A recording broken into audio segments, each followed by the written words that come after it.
What's your definition of enlightenment? Well, I would say there's two elements to it. One is that you're truly working to make things better. And you can start with your own presumption about what better would be. But I mean better. And part of that would be that you're trying to decrease unnecessary suffering. That's not all there is to it. But if you need an anchor point, that's a good one. You should try to decrease unnecessary suffering. You should tell the truth. Those are the two fundamental elements, I think, is that you're oriented towards the good and that you continue to improve that orientation because you understand that your definition of good is insufficient, so it has to transform.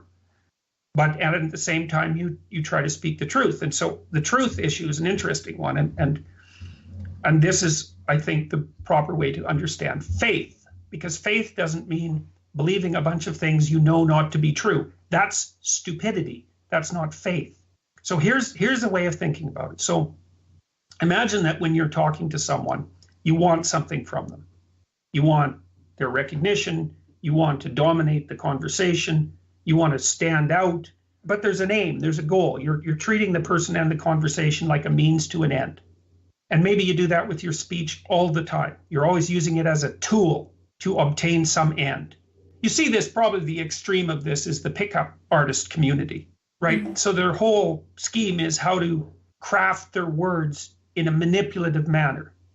It's all acting, right? How to present yourself as a dominant male so that you can attract sexual partners. It isn't how to be a good man so you can attract women. It's how to present yourself falsely.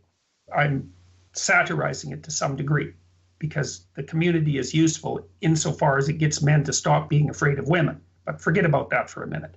So that's the use of speech instrumentally. That's one way of thinking about it. But here's another way of using speech. You try to say what you think as clearly as you can, period. And then you let whatever happen, happen.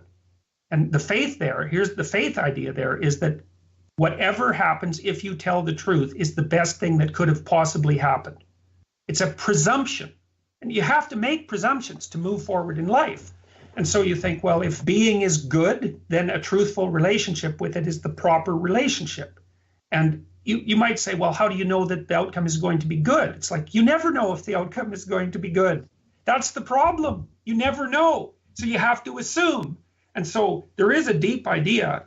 I think it's a core religious idea. It's certainly extraordinarily well developed in Christianity, that your fundamental moral obligation is to tell the truth, period. Now, that doesn't mean, people say, well, what about truths that hurt people's feelings? It's like, you're not supposed to be stupid when you tell the truth. You're supposed to be wise. And so, for example, this is a funny little anecdote, I suppose, to illustrate the point. So you're out clothing shopping with your girlfriend or your wife, and she says, does this dress make me look fat? Well, what's the answer? You say, well, no. Well, maybe that's a white lie. And maybe it isn't, but maybe it is. That isn't what you say. You say, I don't answer questions like that. That's the truth in that situation, right? Because a white lie is, obviously there are levels of seriousness to being deceitful. And sometimes you tell a white lie because you can't come up with a truth that isn't more harmful. But it's still not right. It's not optimal. There's a truth there that you could tell if you could get it right. And you don't just bang out your stupid observations casually just because they happen to be accurate in that microcosmic moment, You have to be sophisticated when you tell the truth, which is partly why you need to be oriented towards the good in a fundamental way. And you have to shake off your resentment of being in order to be oriented towards the good. And that's very hard because being makes people suffer. And so everyone's angry about that.